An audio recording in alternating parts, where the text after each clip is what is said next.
To you live from the Pagan Faith Room at the Parliaments of World Religions.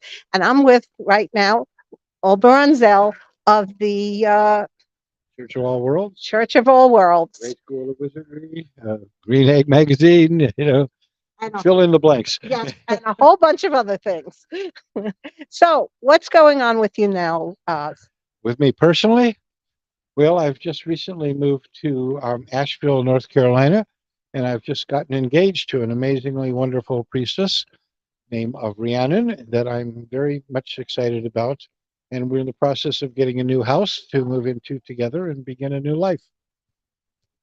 Excellent. And congratulations on the engagement. Thank you. We're very excited about it. So, recently, you've handed over grade school to Nicholas Kingsley. Tell us about that. Well, Nicholas had been my protege and apprentice for a number of years. And as he moved up through the ranks of the school to become provost, and I was approaching my 80th birthday, I was kind of preparing him to become my successor over time. And it felt like the time was right. And so we staged a spectacular passing the torch ceremony, and so now he's the headmaster, and I'm headmaster emeritus. I'm still the founder, president of the board, and keep doing classes, but I'm no longer doing the day to day running of the school, and he's doing it very well, very good job. And he opened up our first really good physical campus in Whitehall, New York, and is doing fabulously. And I just couldn't be happier. I remember correctly from some of the pictures that was a castle. Yes, it is. Well, there was a castle that in the town down the street, but the grade school doesn't actually have the castle. It has an old manor house though that dates back to colonial days, so it's pretty cool. Wow. We're in good terms with the people at the castle, and we'll probably be doing some things there. They're good folks, but the castle was a bit more than we could handle at the time. So, what's going on with the Church of All Worlds? Well, our current major activity has been revivification of Green Egg magazine. Our previous editor died uh, not too long ago, and so we've had to develop a new staff and get it together, which I've been working on doing, and trying to keep something of a schedule. Green Egg is the longest running magical publication ever published, 55 years right now, with 182 issues, and we're kind of excited about that. We've been online since about 2006. So I do miss the old print editions, but for those who may recall them, we still have a lot of back copies available to be ordered of them. And where can that be located? Well, if anybody wants to know where everything is, Church of All Worlds has all the stuff at caw.org. And then there's my personal website, oberonzell.org, that just has all the links to all of my stuff and activities. And it's grayschool.com is for the Gray School, and Green Egg Magazine, I think, .org. But they're all easily available. All the links are there. You can look in Wikipedia too. You know, all the stuff is there, and me Yeah, yeah, you're all over. all over the place. Yes. So, for those of us, newer viewers, huh? Oh, great. What is Ed and Theogenesis?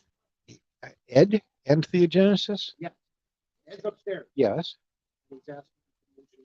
Oh, okay. Well, Ed Hubbard is one of my longtime friends and um, disciples and students and so on. And we're working out a relationship that he will be a major figure carrying forth the Theogenesis, the Gaia vision, out into the world to promote it. So, as my official disciple out there doing that stuff, it's very cool to have somebody dedicated to doing that work, because I'm so busy, writing books and doing things like this that I don't really have time to do the promotion part of it. But it doesn't do any good to do all this stuff if nobody knows about it. So he's dedicating himself to make sure everybody knows about it. Well, what is it? Well, Theogenesis, which means the birth of the goddess, was the name of a paper that I formulated in 1970. That was the first uh, vision ever articulated and written about what is now called the Gaia thesis, the concept that the entire planet Earth, the entire biosphere at least, is a single vast living organism whose conception can be dated back to the Cambrian explosion about a half a billion years ago, when 2.5 billion years of single celled life fermenting in the seas of the earth were fertilized by, I believe, it must have been comets bringing in a new genetic component, the homeobox gene complex. And from that point on, a point of fertilization, the entire development of life has proceeded as one single living organism that we call Gaia, after Hesiod's Theogony, where he referred to the birth of Gaia as as the child of Eros and chaos, essentially. And it's very apt and appropriate because I regard the entire evolution of life as the embryology of a single life form, in whose body we are cells, equivalent to that. And by the same token, as we and all sentient beings have consciousness, then so does the entire biosphere. And we call that consciousness Mother Earth or Gaia. And just the oldest and most primordial concept of divinity that humanity has ever embraced. Well, speaking of Gaia, I noticed that your millennial Gaia is here at our altar in the pagan room, and it's just about to be brought over by our lovely cameraman. All right. So, can you please tell us about her? This is the millennial Gaia, who's very heavy. Sorry about that. No, don't be. I wish we had a more current version. That's one of the first edition. The more current versions have a lot more color and a lot more detail. But it's kind of neat to see the very first version being here. Yeah, too heavy. And that's a visual representation of the vision and the concept that I had back in 1970 that conceived of all this. So in her hair is the entire evolution of life on land, and in her legs are little tattoos that represent the evolution of life in the seas, and her arms depict the rainforests of the here. I can hold her for you. Oh, thank you very much. Yeah, sure, no problem. Yeah, It is heavy, isn't it? Oh. yes. The more recent versions are made of lighter materials. I didn't realize how heavy she was. We have the moon over her, her left breast, representing the heartbeat of the planet, and her right breast is a cornucopia of the fruits and vegetables that nourish us. And of course, she holds the earth as her belly, the pregnant earth from which all life flows. Oh, there's lots of other detail. The whole tree of life is there in great detail, scientifically accurate in the back of her head there. All the details are there. The 13 sacred trees of the Celtic calendar are represented by the leaves in her hair. It's quite a piece of work and gives somebody something to look at for a while. And I just wrote a book recently called Gaia Genesis, Conception and Birth of the Living Earth. That's the whole story of all of this stuff, and has a beautiful color picture of her on the front.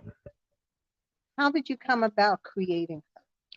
Well, that was a project. When I first had the vision, I did not have skills at sculpture, and so I decided I wanted to do some sculpture. I was inspired by images of goddesses in the back of Eric Newman's book, The Great Mother, and they had all these photographs of different goddesses. And I thought, if I'm going to learn to do sculpture, I'd like to start at the beginning. So I started with the Willendorf figure, and all I had was photographs, So I had to do quite a few copies before I got it right.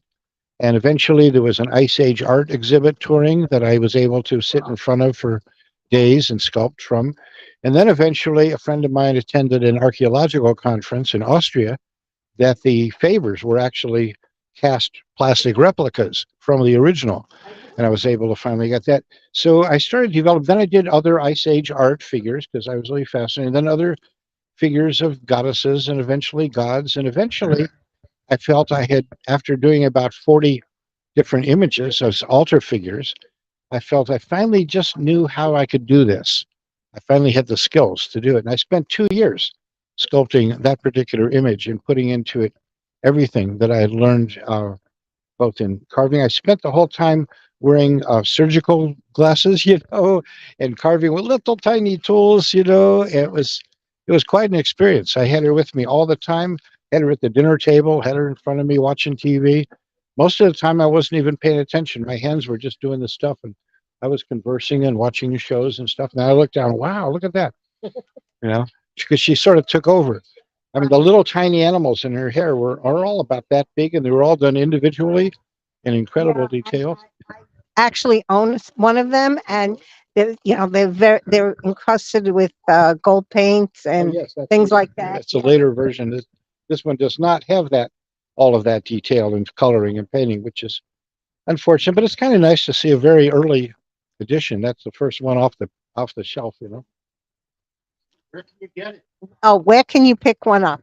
Well, you can pick her up lots of places actually. It's Amazon, but our own company is Mythic Images, and you can go to mythicimages.com or millennialgaia.com and find the original source, which also has the other some of my other figures that are still accessible. Yeah. And if I remember correctly, you got to be careful about which ones to get because there Yes. are a lot of copycats out there. There are knockoffs, which I find very annoying, and the knockoffs go all the way up to Disney's movie Moana, that features her as the culmination of the entire movie. And I'm still trying to get some negotiations with Disney about getting a settlement over that. It's interesting. Several of my art pieces have been picked up by movie studios and stuff. The latest is Warner Brothers, whose movie Mummies features my Enkidu's symbol in it. So, copyright suits. I won the one with MGM over the image that they used in the TV series The Handmaid's Tale. I finally managed to get that, but only by the intervention of Margaret Atwood herself. What was the one that they used in the Handmaid's Tale? They used the star goddess image that I do that shows the goddess with upraised arms on a crescent moon background. And The Asteria. Astera, right? Astra. But Asteria is the same goddess. It's where we get the name stars for astronomy and so on like that. It's the goddess of that. And what's next for you? How What about Church of All Worlds? What's next with that? Oh, well, we're going to be turning back to a major update on Church of All Worlds. We've been working on updating our clergy handbook and training program. I've got to deal with updating our canons and all of that stuff, and we're getting prepared over the coming months to have a big new ta-da coming out kind of a thing. The church has always had a concept of systole and diastole. We've kind of adopted the phoenix as sort of our symbol. So there have been times when we've been very expansive and other times when we've contracted a little bit. And Eric can remember when we did the last phoenix resurrection ritual in 2009, right? So we're looking forward to doing that again because we've been kind of in the background for a while as the school has been taking my attention, and right now moving and getting a new home and a new wife is taking my attention. But the church is always there and continues to be there. It's just going to give it a lot more attention in the months to come. For those who don't know, and our newer viewers on Pagan World TV and with the Corellian News Service, what is the Church of All Worlds and how was it founded? Well, the Church of All Worlds was the first modern pagan church to be legally incorporated, and that the incorporation was accomplished in 1968. And we were initially inspired, and the name comes from a science fiction novel by Robert Heinlein called Stranger in a Strange Land. It was published in 1961 and really had a huge influence on the development of the counterculture of the 1960s because it raised a whole lot of fascinating perspectives. It was the whole thing was the perspective of a human who was raised on Mars. It was the child of the first manned expedition that crashed and everybody died, but there was one child that was born. And these ancient race of Martians that nobody knew about raised the kid in their culture. And it's sort of like we go to the jungle and get a chimpanzee and bring it back and raise it in our culture and teach them how to use hand language and ride bicycles and things like that. Imagine sending him back to the jungle and the influence he might have on the other chimpanzees. Teaching. We've actually been doing that lately. It's some exciting stuff happening. And that was kind of the theme. So another expedition 25 years later goes there, successful, finds this kid, now a young man, brings him back to Earth. And it's like That's not his home world really, but it's and so the reader kind of is becomes one of the company of companions that are hanging out with this guy, and the reader is sucked into being one of those as he looks at all the institutions we take for granted, especially the really controversial ones, sex and love and religion and afterlife and politics and money and all kinds of stuff like that from that outside perspective, which normally we are in it. We're like fish in water. We don't see it, but having that outside perspective was a marvelous device, absolutely incredible. And in that process of looking at these things and considering possible alternatives, he discovers, well, he's given advice that, if you found a church, you can do anything you want to, and the government can't mess with you once you've established it. And that's described in the book, how to go about that. So, and they called it the Church of All Worlds because it's meant to be all inclusive. And all of the other religions were exclusive. They were for our people only, and all those others are the outsiders. The idea of having a church that was deliberately inclusive was a radical notion. And so we took that and ran with it, and it worked. It's been an amazing experience. And right at the beginning, when we came out publicly, somebody asked, well, what kind of a church is this? Are you like one of those New Age churches? Are you some Christian sect? Are you one of those Eastern? Who are you? And having grown up with mythology and folklore and anthropology, which were some of my favorite areas, I said, well, I guess you could say we're pagans. And nobody had ever said that before. Nobody ever claimed to be pagan. Pagans was always somebody else. Those other people out there, we got to send the missionaries to convert the pagans, that kind of stuff. So that was a radical thing to actually claim for myself and my religion to be pagan.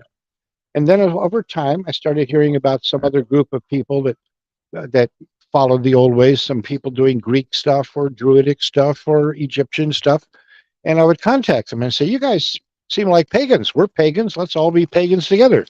And everybody said, "Yeah, that's what we are. We're all pagans." And we formed the first pagan alliances and the first pagan councils, and before long, we had a pagan movement.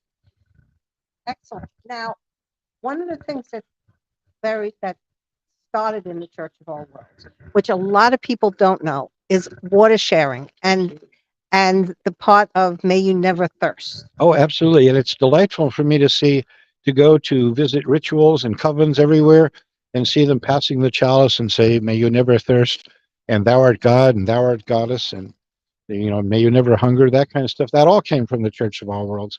The theology of the Church of All Worlds is basically immanent divinity. Divinity is not something out there somewhere, not some male god with a big long beard sitting up in the sky making judgment. But divinity is a quality that is shared by all consciousness. That was part of the book, and we share that divinity. It's like water being poured or dipped out of the ocean, in countless vessels, of all different sizes and shapes, but it's all the same water. And spirit is all the same spirit that we all contain, and we're all very interesting, diverse, delightful, beautiful vessels. But within that is that shared spirit, divinity, God, and goddess, of course. And Stranger and Strange introduced the idea of priestesses as well, and skyclad rituals, and many things that we've adopted. Only pagan religions have priestesses, for example. Here at the Parliament, there's a wonderful group of very lovely Catholic women who have been pursuing getting ordained as priests. And I talked to them about that. Well, why not priestesses? Well, that's pagan. You say, yeah, it is. It is. Thank you. Anything else? And anything else that we should know? Gosh, lots of things you should know. We should know everything, I think. So, How's Parliament been for you? oh, Parliament's been delightful. As the last time I attended one in person was in Toronto in 2018. The 2021 was only virtual because of COVID, but I did participate, but not quite the same. Going around and hanging out with people, getting in conversations, going to uh, the feast things that the Sikhs put on, and sitting next to different people and sharing communion, sharing meals, sharing conversations. Everybody wants to take their picture with me, so I'm meeting all these different people from different places. And I think that's the most important thing about it is people get to meet each other from different traditions in a very happy, very positive, atmosphere, and nobody's at war with each other. Nobody's wanting to fight or persecute or burn down or shoot anybody else, and taking that back out into the world. This is a gestation place, gestation station, from which people will then take what they experience here going back in the world. They can say, well, those people over there that we used to think were awful are not so bad. And I think that's just a really good thing. And I love that kind of stuff. Well, we based a whole religion on cherishing diversity. That's sort of the fundamental thing about it. And I'm very proud of the fact that the pagan community embraces so many people that would be completely rejected by other communities. And this has been an ongoing thing from way back in the beginning when we were inclusive to gay people. And now we're inclusive to trans people, and we're inclusive to, well, everybody who wants to be here. We're glad to have you. Come on in. You're welcome. Now, tell us a little bit about grade school and how that works. Sure. Well, the Gray School had been an idea that I'd had in my mind as long as I'd had the Church of All Worlds in my mind. The Stranger in a Strange Land was published in 1961. And in 1962 was the first issue of a comic book series featuring a school run by a Professor Xavier. It was called Professor Xavier School for Gifted Children, i.e., the X-Men. And I wanted a school like that. I wanted to go to a school like that. By the time I got too old to go to a school like that, I figured I'd like to start a school like that. And so I took every course in education. I got a teacher's certificate. I actually taught in various schools at various levels, public school, private schools, college, high school, all kinds of places over the years. And I always thought that, well, I'd really like to do the school, but I was very busy doing the church thing because that seemed to be more urgent. I mean, there were a lot of really cool experimental schools coming up. There was the Waldorf schools, and the Montessori schools and things like that. And I thought they were doing great. Sent my kids to them, um, and taught. But the idea of actually creating such a school didn't occur to me for many years, but it was always in the back of my mind. And then came the Harry Potter series, and suddenly the idea of a school for magical kids, as it were, became a popular meme, a school of wizardry. And I said, maybe the world might be ready for the real thing. And we went to the first Harry Potter premiere. It was, 1999 or something like that. I think it was earlier. Or maybe, Yeah, it may have been or we were called by a Jewish shul in San Francisco, got a hold of Morning Glory and I, my beloved wife of 40 years who died of cancer 9 years ago. And they wanted to have a wizard and a witch come down and talk to them about what it's all about before they all went to see the movie because they were nervous about, oh, what is this stuff going to be about? So they booked the whole school to go to the movie, booked the whole balcony, but they wanted to have a little prep talk with the parents and teachers and everybody. So we were invited because we were the only witch and wizard couple they could find, I guess. So we came down in full regalia and we gave a nice little talk and we answered questions. And I remember one of the questions, one of the kids says, can you be a wizard if you're Jewish? I said, well, Moses is considered one of the great wizards of all time. And I believe he was Jewish. So I think you can. So it was great kind of stuff. So then we all went to the show. Well, we didn't have time to change. We're still on all this. But as we looked around, the whole theater was full of pointy hats, all only about that tall, but still there they were. All the kids had all dressed up for it. So we thought this was pretty cool. And we sat up there in the balcony, we watched the movie, which was really cool. And we had an insight is that these kids who were looking at this movie, they're going to want to look for the real thing because the theme, the mythos there was very different. In most of the movies of fantasy worlds, you can't get there from here. That's through the magic wardrobe or somewhere over the rainbow or, once ago, magic land that doesn't exist actually, or long ago in a galaxy far, far away, but you can't get there from here. But the Harry Potter mythos said that, well, wizards and witches are right here among us. You just don't recognize them maybe, but they're here. They're your neighbors. They have their stores and their gatherings and, right around the corner. Well, that makes it accessible. So people are going to say, where are they? And we said, well, we're here, actually. How can we make ourselves accessible? Because they're going to come looking. And uh, all of the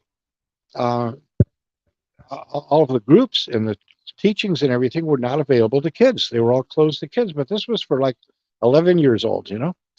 So one of the things we were doing at that time was making these statues of gods and goddesses and exhibiting them at the annual New Age trade show in Denver every summer.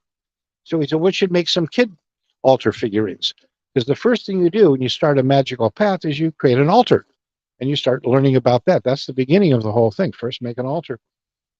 And so we said, well, we'll make some god and goddess. So I did a Disney style, cartoon style god and goddess, young god and young goddess figure. And we took them to the trade show. And while we were there with the stuff, uh, one of my friends who had written a number of books had a new book out, and their publisher had brought them there to do book signings and promotion. So she came over to the booth, and I congratulated her on her new book. And she said, "When are you going to write a book?" So I don't have time to write a book. I'm publishing a magazine. I'm making statues. I got a group marriage, family. Got all this stuff going on. I don't have time to write a book. She said, "I want you to meet my publisher." So she took me over to the New Page booth and introduced me to the acquisitions editor and gave this glowing idea. Oh, you got to get this guy to write a book for you because he's this and this. And okay, you know. So, so she said, well, have a seat and tell me if you were going to write a book for us, what would it be about? And up to that point, I had not thought about writing a book. But what came into my mind is that, well, maybe I'd like to write something like a Boy Scout handbook for young wizards. You know, a book that would have everything you should know when you're setting your foot on the path. This is the basic thing, you know, the Junior Woodchuck manual from the Donald Duck series, if you know what that is. It has everything. The Hitchhiker's Guide to the Galaxy for kids. So, you know, I just started coming out of my mouth. And she said, sounds great. Send us a proposal. So, you know, one thing led to another. And I sent the proposal. They accepted it. I gathered together the Grey Council of the sages and mages and witchers and wizards that I knew who had been publishing stuff in Green Egg over the years and that I knew, and set forth a mission that we wanted to create a basic handbook for the next generation, for a new century, a new millennium, a new, you know, that would be and the book that you would like to get a hold of in your next incarnation. When you get your coming of age ceremony, you want to get handed this book. So let's write that book we want to get. Everybody thought that was a great idea. And 2 years later, in 2004, on Bridget's Day, the grimoire for the Apprentice Wizard arrived in a box. And it became an instant bestseller.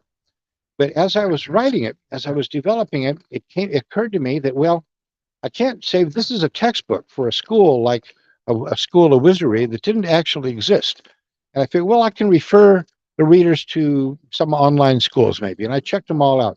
And none of them were suitable. They were all either promoting a specific religion, all the witchy schools, or they were too expensive, or they weren't available for kids. You know, you had to be 18. And for all these reasons, I was looking for. I didn't want one that was promoting a religion, even mine, because I wanted this to be for mundane kids to be able to read this, you know, without freaking out their parents that I'm trying to convert them to some funny religion, even if it's mine. Didn't want to do that. Still don't, you know. But they should know stuff, you know, especially if they're interested in the field. So all of that compelled me to say, well, I guess this is another one of those assignments from the goddess. You know, if I want something and it doesn't exist, that means I got to do it. So I've always followed that particular plan, which is how I ended up doing all these goddess statues. If they had already existed, I wouldn't have had to make them. But so, so we founded the school, the Grey School of Wizardry, in 2004, and it was incorporated on Pi Day, and we opened our virtual doors at Lunasan of the 1st of August of 2004, expecting a big rush of teenagers because we kind of designed it for that. We were rather surprised when the vast majority of applicant students were adults who were saying things, well, I wish I'd had this when I was a kid, but it wasn't around, and I'm damned if I'm going to miss out on it now. So we had to retool right away and develop more adult programming and special stuff to accommodate that. And today, at least 4/5 of our students are adults, you know, some of them as old as I am. And but it's still open to kids from 11 on who may want to join because it's a great program. We have 7 levels. of apprenticeship. It's an apprenticeship program, but you complete it, you get a journeyman certificate, and then you move into the journeyman. So it's sort of like junior high for apprenticeship, and high school for journeyman, and college for masters or magisters.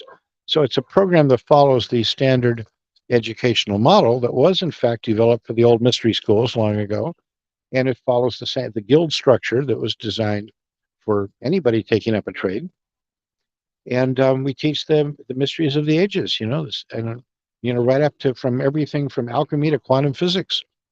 There's 16 departments, and they're color coded, so it's all very cool. We have clubs and activities and ceremonies and virtual life. There's a whole program on Second Life, that people can do things, get together and stuff, and it's really cool. I'm really delighted with it, and now I have Nicholas carrying it forward. Now, you mentioned Second Life. What do what do you have to do to be part of the school on Second Life? Well, just join the school, and there's a way that you want to participate in the Second Life campus. You just click the button and takes you in, gives you the information you need to know, and the proper links and instructions, and there you are. And for those that don't know, you can find Second Life on secondlife.com. Yes. And the Great School of Wizardry has a campus there. And for those who want to join the Grey School, where can they find that? Greyschool.com, Grey school, not Gray, Grey school.com. And just sign up. Thank you very much, Oberon. And this has been Arlene Freed, Reverend Arlene Freed of the Corellian News Service at the Pagan Faith Room in the Parliament of World Religions with Oberon Zell. Back to you, Mary and Ed. All right.